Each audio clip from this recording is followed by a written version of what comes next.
pasó el domingo? Mauricio Alarcón, Ciudadanía y Desarrollo, nada, reflexionado sobre la realidad política, social y nacional desde hace mucho tiempo, y siempre es bueno oír sus sabias palabras. Así es que, ¿qué pasó el domingo en la consulta? Ya no me va a decir, ganó el no y se acaba la entrevista. No, de ninguna manera. Gonzalo, buen día. Bienvenido a Noti estar acá en Noti Hoy y un saludo a nuestra audiencia. Yo cuando me hacen esa pregunta parto de que si alguien viene y te dice aquí, era claro el triunfo del no, te está mintiendo. Porque no voy yo a decir que las encuestas fallaron, creo que eso es salta solo, pero de lado y lado, promotores del sí y del no, nunca hubo claridad o incluso cercanía a un resultado como el que vimos el día domingo. ¿Qué pasó el domingo? Yo creo que muchas cosas pasaron el día domingo. Hubo un grupo que indiscutiblemente debe haber votado por rechazar al gobierno. Mira que hubo campaña en redes sociales que te decían no a Noboa. No te decía, ay, que las bases militares. No, directamente. Es un voto rechazo al gobierno. Entonces, voto rechazo siempre ha habido. Y lo hemos mencionado contigo, Gonzalo, en espacios anteriores. Los referendos, las consultas populares de este tipo terminan siendo las encuestas más costosas para medir la credibilidad, la confianza y la aceptación de un presidente. Entonces debe haber habido un voto rechazo. Hubo también un voto reflexivo. Porque para mí fue muy grato que particularmente en la población joven se generó desde espacios de debate hasta por cuenta propia videos explicativos en redes sociales. Para decirte, mira, si no tienes tiempo de leer el anexo porque está muy complicado, esto es lo que te dice en resumen. Y debo decirte que con una precisión muy interesante. Eso de explicar desde jóvenes hacia jóvenes con buen formato, creo que caló. Claro, pero son muchas cosas. Y seguimos sumando, porque yo ahora te voy a poner un elemento para lo del no. Yo creo que flaco favor le hizo al sí su propia campaña, pues. No tener una vocería clara, no tener mensajes claros, jugar con la desinformación de manera oficial. La forma en la que reaccionaron algunos medios, obviamente alineados con el gobierno, eso también creo que le ayudó al no. Porque yo vi una cosa que me extrañó y quiero planteársela a Mauricio para que nos dé su punto de vista. En general había algunas reflexiones, otras no. Los partidos políticos, unos hicieron cargo, sí, otros no. Otros huyeron también de hacerse cargo de esa tesis que tenían. Por ejemplo, concretamente la Revolución Ciudadana hizo una campaña extraña con el líder que está prófugo, todos sabemos, pero además ausente en la campaña. Y sin mensajes claros también. Y decía aquí Francisco Rocha el domingo, es que lo ocultaron ellos mismos. Pero bueno, yo lo que vi, así, me quedo con esto y eso me preocupa casi, entre los cantos, el TikTok, la cosa. Sí, no. Y punto. Sí a qué y no a qué. Yo digo, les pregunto a los dos lados, digamos, ¿no? Sí, no, y te lo acabo de mencionar, porque en el caso del no, sí hubo una campaña que era no a Noboa. Ya. Y ese es un no, también, pero ese es un no vacío. Un sí, con las banderas violetas, era un sí a Noboa. O sea, yo no sé, Gonzalo, qué tan activo eres tú en redes sociales y en internet. No, yo no soy. La forma en la que nos en la época del telégrafo, invadieron de publicidad. Claro, sí, eso sí. Impresionante. Y te voy a decir, particularmente de quienes hicieron campaña por el sí, mensajes total y absolutamente vacíos, pero muy bien microsegmentados. Para que a ti te llegue, me invento, a Gonzalo Ruiz se abría el tema, le decían, vota sí por los toros. Claro. ¿Y qué tenían que ver los toros con el referendo o la fiesta taurina con el referendo? Nada. A mí me salía publicidad, vota sí para luchar contra los corruptos. Porque obviamente nuestro trabajo tiene que ver, como tú sabes, con transparencia. ¿Cómo no? Pero vota sí para luchar contra los corruptos. ¿Qué tenía que ver el referendo con eso? Entonces, ahora, esa campaña vacía no hay persegmentación y con el uso de las redes, que puede ser benéfico o perverso, según cómo se lo haga, empezó a ser más acendrada, como bien ha estudiado Mauricio Alarcón, desde la famosa campaña de Trump con Hillary, Cambridge Analytica y todo el escándalo del uso de los algoritmos y de los nichos. Pero ahora se ha perfeccionado. Yo creo que para mal. Pero mira, yo sí creo que, bueno, una herramienta la puedes usar para generar progreso y para terminar con poblaciones enteras, y es la misma herramienta. Lo mismo ocurre en este caso. Tú puedes utilizar el algoritmo para explicar bien el tema y para que le llegue a la persona una explicación en función de su conocimiento, de su realidad territorial, con una propuesta concreta. Pero si le llegas con cualquier cosa, en definitiva, y esto también es interesante verlo de lado y lado, estás menospreciando al votante. Estás pensando que lo único que necesita hoy, que además tenemos una brutalidad de información corriendo cada segundo a través de nuestros teléfonos o de nuestras computadoras, decirle cualquier cosa. Y mira, y te voy a poner un ejemplo puntual, Gonzalo. Claramente, no voy a decir el gobierno nacional, pero quienes promovieron la campaña por el sí, contrataron a influencers en redes sociales y a periodistas, que hasta eran periodistas, bueno, dicen ser periodistas deportivos, para decir al coro, en mismo momento, el mismo día, la barbaridad de: si un asesino y violador llega a una clínica, al mismo tiempo que una pobre mujer víctima de, los médicos le atienden primero al asesino y al violador por ser grupo de atención prioritaria. ¿Cuál fue la reacción de los médicos, de los constitucionalistas, de la ciudadanía? No nos traten como idiotas, eso no es cierto, eso no dice la Constitución. La reacción fue contraria. Entonces tú ves incluso que si a un presidente, promotor de una asamblea constituyente posible, le preguntas y le dices, ¿qué quiere que tenga la constituyente? Y te responde, bueno, yo no me pongo los zapatos antes de ponerme las medias. Primero voten por la constituyente y después Mauricio, les cuento lo que quiero. El presidente debió, desde su punto de vista, decirle al país, para esto quiero una constituyente. Pero nosotros, por supuesto. En los medios sí tratamos, hicimos el esfuerzo, el espacio que a los medios compete, porque hasta ahí estamos, ¿no? Pero aquí, por ejemplo, sí pusimos estas dicotomías. Liberalismo versus estatismo, en una posible constituyente o constitución nueva, socialismo del siglo XXI versus democracia liberal, modelo.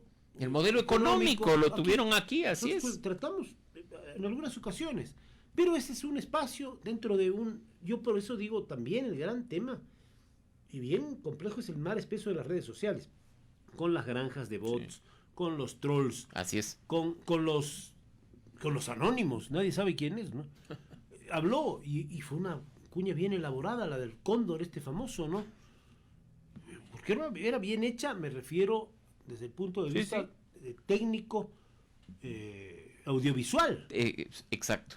Tenía un contenido, todos sabemos, pero claro, cuando todo esto está en juego sobre todo el que la gente o entienda bien o se confunda más en la campaña. Y eso me parece muy grave. Completamente de acuerdo contigo, Gonzalo. Y por eso es que en este tipo de procesos, en los que no es que votas por una persona, sino que tienes delante tuyo propuestas, necesitas escuchar bien de sus promotores qué objetivo se persigue con esto. Pero de nuevo, yo creo que aquí se tiene que hacer una autocrítica, una autoevaluación que hasta el momento creo no se ha dado. Tú mencionabas en el espacio anterior con Esteban el tema de las bases, y yo te pregunto, ¿tuviste alguna vez clara la posición del gobierno respecto de las bases? Si tuviste un presidente que salió a decir incluso que la pregunta no tenía nada que ver con bases militares, y le dijeron, presidente, el texto dice bases militares. Cuando después dijo, bueno, Galápagos, no, mejor no Galápagos, Manta, después no, mejor en otros lados, después hagamos otra cooperación. Tienes que tener un mensaje claro. El mensaje. Pero por supuesto, si es que lo hubo, porque yo tengo dudas de que haya habido un mensaje. A mí lo de las bases yo tengo otra, tal vez estoy... Pero las bases fue el tema más tratado en el último año. Porque además fue una propuesta del presidente a la Asamblea Nacional para eliminar ese artículo 5 de la Constitución. Entonces, en los medios, yo he hablado con diputados de legisladores o diputados, como se llame, asambleístas de la oposición, de la mitad, del gobierno, con todos hemos tratado el tema. con expertos en seguridad desde distintas perspectivas. Pero se siguen usando falacias también. Y por como supuesto, diciendo que son bases, que la base de Manta fue una base extranjera. Mentira. Y no fue. No lo fue. Fue una operación militar internacional. norteamericana en cooperación. Que si había uniformados norteamericanos, claro.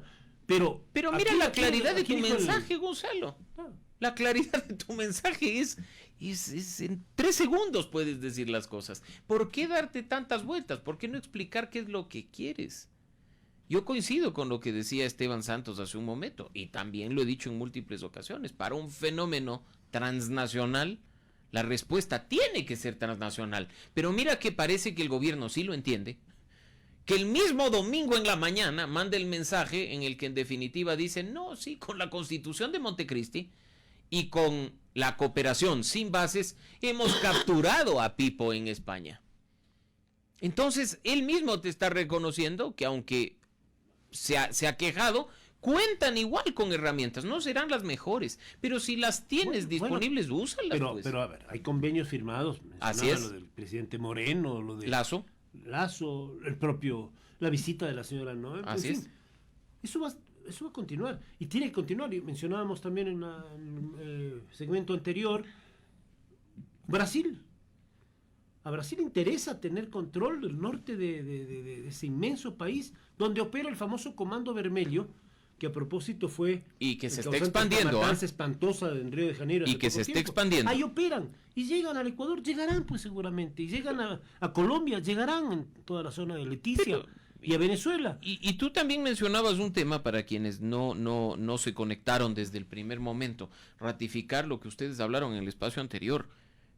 Se puede establecer cierto tipo de espacios de cooperación después del rechazo del día domingo a la pregunta de las bases militares, sí, porque lo que prohíbe expresamente el artículo 5 de la Constitución es el establecimiento de bases militares extranjeras o instalaciones extranjeras con propósitos militares.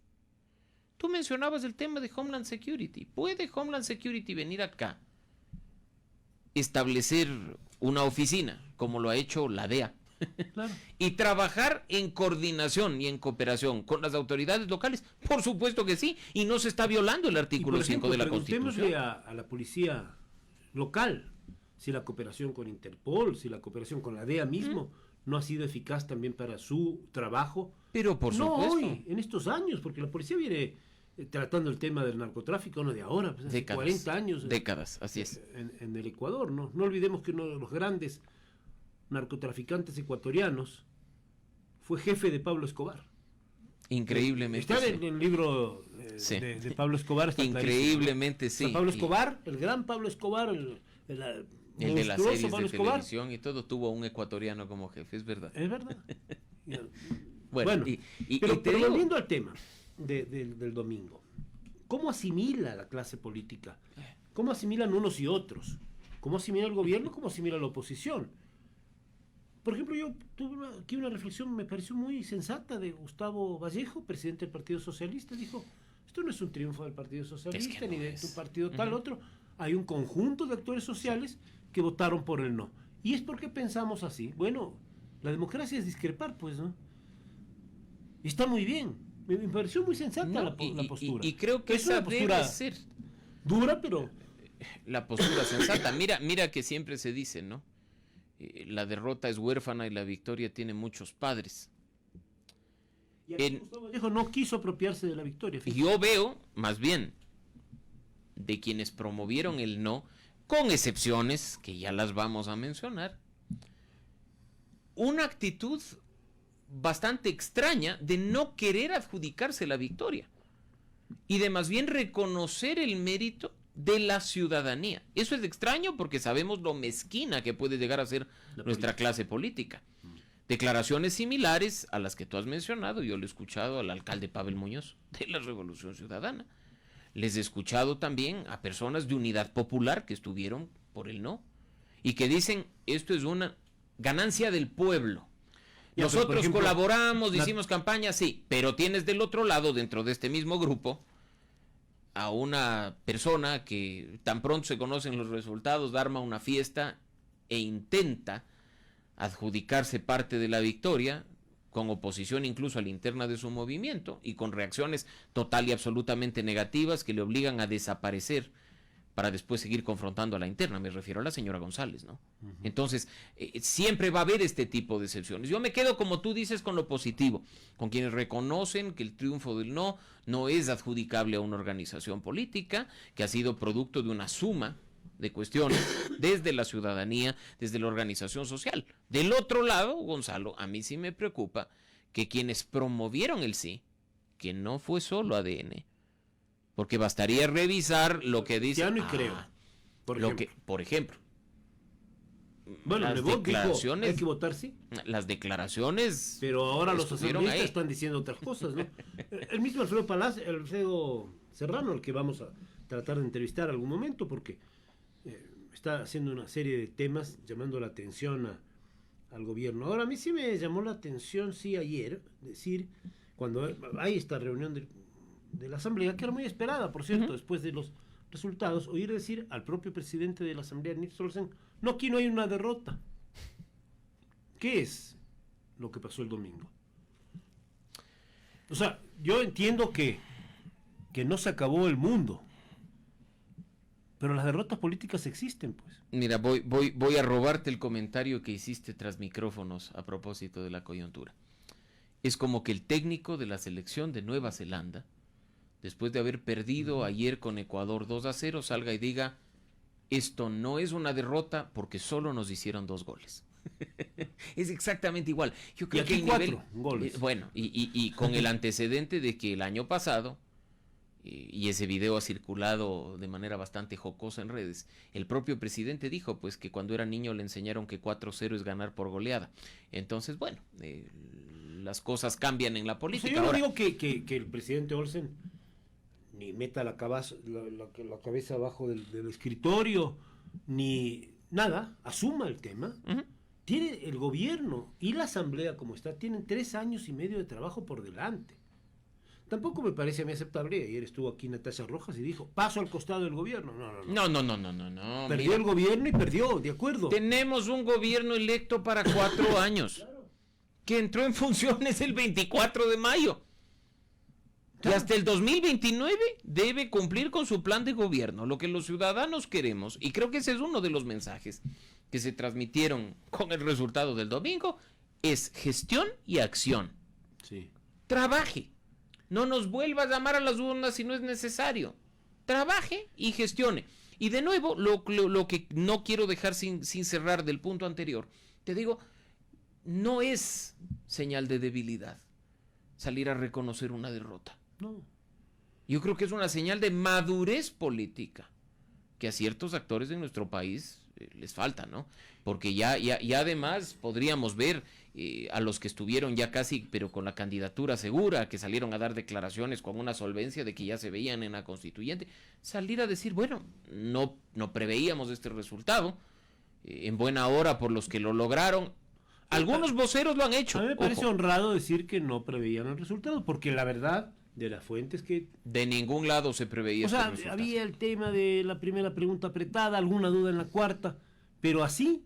Pero 60-40 no. No. 60-40 no. Y hay que decirlo, o sea, no. Y así como se reconoce, hay que decir, bueno, buena derrota. Entonces... La imagen de ayer que me llamó la atención eran los asambleístas de la Revolución Ciudadana blandiendo la Constitución de Montecristi. Se ve y no se Yo quisiera preguntar si la leyeron todos los que yo esperaría que sí, pero ese tipo de actos... Yo creo que no todos. Ese tipo de actos... Yo hace ratos que no la he leído de cabo a rabo. Voy a hacerlo como se hace normalmente con el Quijote, con todo esto. Ahora hay que leer de nuevo la Constitución. Y probablemente ahí tú estés en capacidad, que no la tuvieron los voceros del sí, de identificar puntualmente qué artículos son los que tenemos que cambiar. Porque no se trata acá, que ese es otro tema importante, de que porque ganó el no en la pregunta 4... debe quedar blindada la Constitución de Montecristi. No, se tienen que hacer cambios a la Constitución.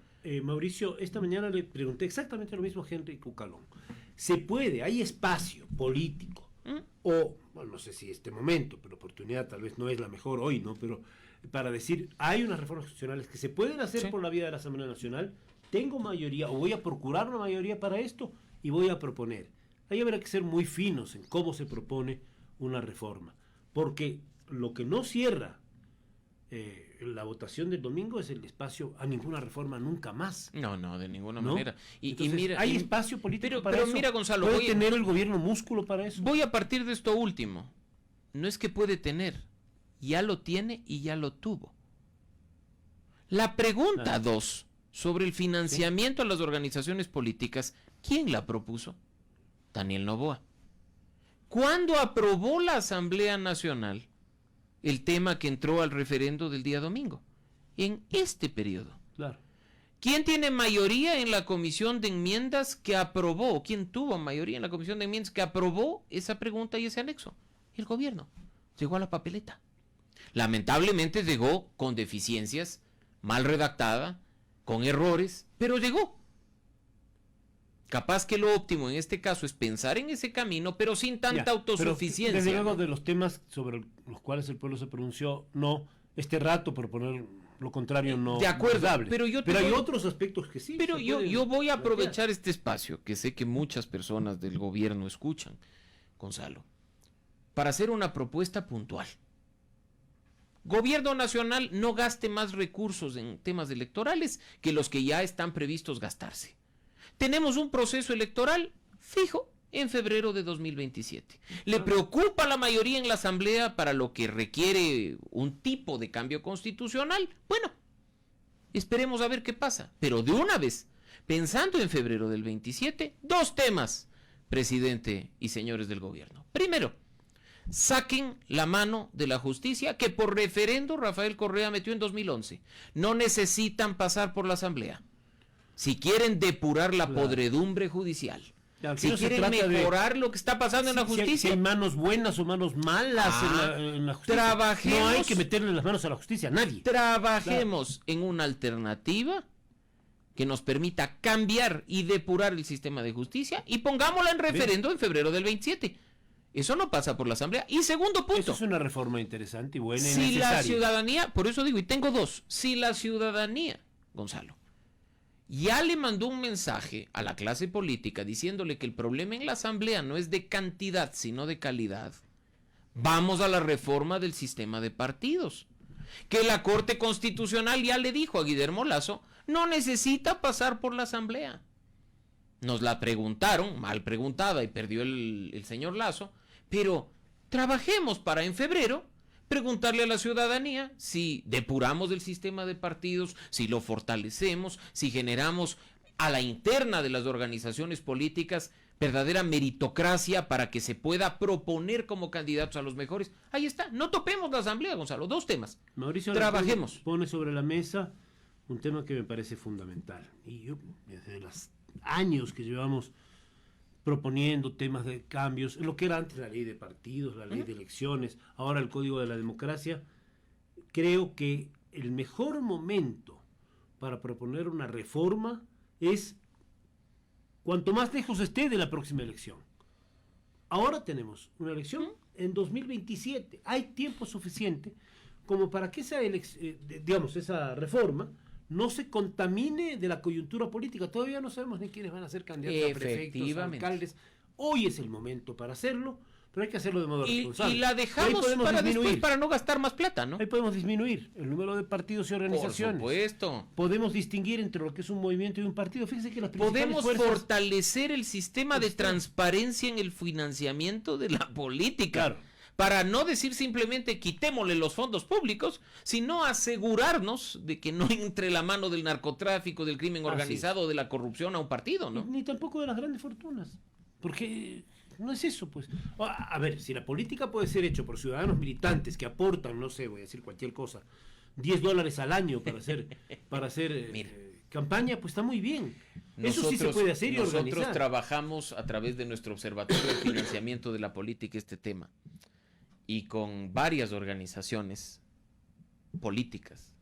Hacemos un ejercicio matemático súper simple. A propósito de, porque todo está vinculado, esa pregunta 2 que recibimos en la papeleta el domingo. Y les decíamos, mira, si tú para ser partido político tuviste que pasar un filtro y decir que tienes 200,000 afiliados. Si esos 200,000 afiliados realmente existieran, escríbeles y pídeles $1 mensual. Tienes $200,000 mensuales, $2.4 millones al año. Ojo con las cifras, ¿no? Sí. Multiplícale por 4 años. ¿Cuánto tienes para una campaña presidencial? Para una campaña de asamblea. Con lo cual es una base extraordinaria para una campaña. Pero por supuesto, y no estás dependiendo de que venga una gran chequera o que venga el patrón del grupo X a decirte, tenga los 10 millones y haga las cosas. Entonces, el problema principal, y por eso es el tema del fortalecimiento, el problema principal que está en las organizaciones es que muchos afiliados y adherentes son hasta personas inexistentes. Entonces ese sistema se debe depurar y se lo puede hacer por la vía mencionada. A ver. Y el otro tema que me parece crucial volver a discutir es la existencia de verdaderos partidos políticos. Efectivamente. Antes había. Ahora las 3 principales fuerzas de la Asamblea Nacional son movimientos. Estamos hablando de ADN, de Revolución Ciudadana, el orden que ustedes quieran. Y Pachacuti. Y sin una ideología definida. Y además el movimiento con muchas cosas laxas. Entonces, yo digo, partidos políticos nacionales, movimientos locales y regionales, si quieren. Y esos movimientos, procurar de nuevo volver a estimular que hagan alianzas para apoyar a los grandes partidos que debieran tener una corriente ideológica. Y eso es todo. Y no sé si Mauricio va a tener tiempo para explicar cuál es cada una de las 278 ideologías que hay en el Ecuador, en esta galimatías, en esta feria de la alegría de los partidos. Lo hemos tocado aquí. Pero yo creo que no necesitamos mucho. O sea, me alegra porque mira que tú presentas una cifra que podríamos decir aquí, no, Gonzalo, necesitaríamos días para explicar. No necesitamos 5 minutos para decirle a nuestra audiencia que sí, hay más de 270 organizaciones políticas, entre movimientos y partidos, que todas reciben financiamiento a través del Fondo de Promoción Electoral cuando hay campañas y hay candidaturas. Pero ojo, eso no se topaba en la pregunta 2. Apenas 8 de ellas reciben lo que se topaba con la pregunta 2, claro, que es el fondo partidario. Tú preguntas lo ideológico y es muy simple. De esas más de 270, podríamos identificar no más de 5 con ideología claramente definida en su estructura orgánica, en sus estatutos y en sus actuaciones. O tal vez tienen un dios de 5. Un dios ajeno y que desconocemos, el vil metal, ¿no? Y que esa puede ser una ideología poderosa. Sin partidos sin candidatos se juntan y es el negocio perfecto. Y que esa puede ser una, entre comillas, ideología poderosa. Así es que mira, de nuevo, ahí está un planteamiento de lo que puede venir. Simplemente terminar señalando, Gonzalo, que la clase política tiene que actuar con madurez en la victoria y en la derrota. Y nunca perder de vista que la ciudadanía manda mensajes a través de los resultados electorales. Cuidado y no analizarlo a profundidad termina trayendo consecuencias peores que las que ya estamos viendo en relación al resultado electoral. Siempre sacamos reflexiones sabias y muy interesantes como esta que nos ha dado Mauricio Alarcón y pretendemos que esas queden como flotando durante el día. Yo sé que la gente está manejando, va a trabajar, pero que hayamos sembrado algo para pensar y reflexionar, ya es un paso adelante. Y por eso agradezco a Mauricio Alarcón de la Fundación Ciudadanía y Desarrollo por estar aquí en Noti Hoy y Radio Centro Hoy, para analizar lo que fue el resultado electoral y también mirar lo que viene. Al futuro. Cuando ya completen el gabinete ya podremos decir fue así basado. Por ahora hay que esperar y ver. Las pistas no son tan claras, pero bueno. Muchas gracias, Gonzalo, por la invitación. Un buen día para ti, para la audiencia de Noti Hoy. Un buen día. Publicidad enseguida.